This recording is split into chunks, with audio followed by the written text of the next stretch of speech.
I just want to find 11,780 votes, which is one more than we have, because we won the state. Former President Donald Trump will turn himself over to authorities in Georgia tomorrow evening on charges he tried to meddle with our election process and overturn the results in his favor by making calls like these to Georgia's Secretary of State in the days after losing to President Joe Biden. Trump's bond is set at $200,000. This is a live look now at the Fulton County Jail in Georgia.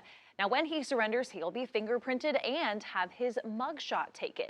Orders have also been issued for Trump to not post about this case on social media. That's, of course, something Trump has ignored up until this point. Several of his co-conspirators also indicted in the case have surrendered themselves, including Rudy Giuliani just today.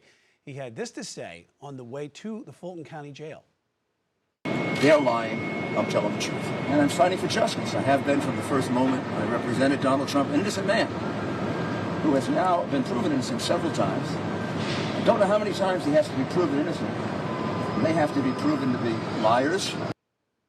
Queen City News Chief Legal Analyst Khalif Rhodes has been with us for every step of these last few indictments against Trump, and he joins us now in studio. Yeah, and Khalif, historic day tomorrow in Atlanta, like we've seen a lot of other times, but what can we expect? Historic, I think, is not the word to use. I mean, monumental, substantial. I mean, I'm thinking of any other word. It's probably unprecedented is the best word that I can come up with, and then ironic, you know, and so thinking about the ironic part, Giuliani, who was the former mayor of New York, the former U.S. attorney for the Southern District, he's being charged with the very crimes that he charged folks, mobsters with in New York. Yeah. RICO charges. And so extremely ironic. Unprecedented. We have the former president of the United States being charged for the fourth time now. And I think we've all become numb to it.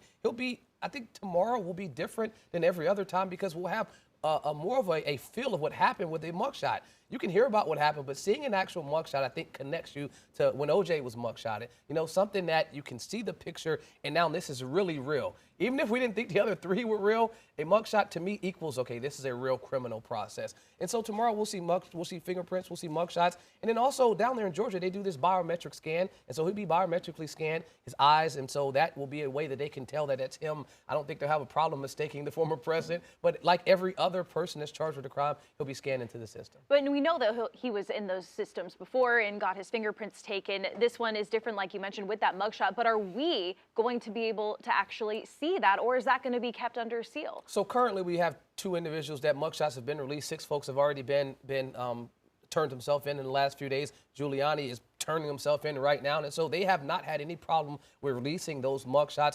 I think it seems like another part of irony is that the party of law and order is now taking these mugshots as some type of badge of honor. The other 2 individuals that have released theirs, they've turned them into their social media profile pictures. And so this mugshot that at one point would be something that you didn't want to have out there. You know, I have clients that try to get me to get their mugshots taken down from websites because they don't want to lose their jobs. Now you have these individuals that are facing, you know, serious charges, and they're using them as, you know, putting them on T-shirts and coffee cups as something like that they're proud of. Another attack on the justice system. And many Republican leaders have said there's something more at play here, including South Carolina's own governor himself, McMaster, Henry McMaster, this week. Here's what he said about when asked about the indictment. I don't see any substance in any of those indictments. I think they are there are ulterior motives. I don't know what sort of ambitions are fueling those things, but I think it's a bad day for the country to see such indictments, particularly under these circumstances. I see no substance to any of them.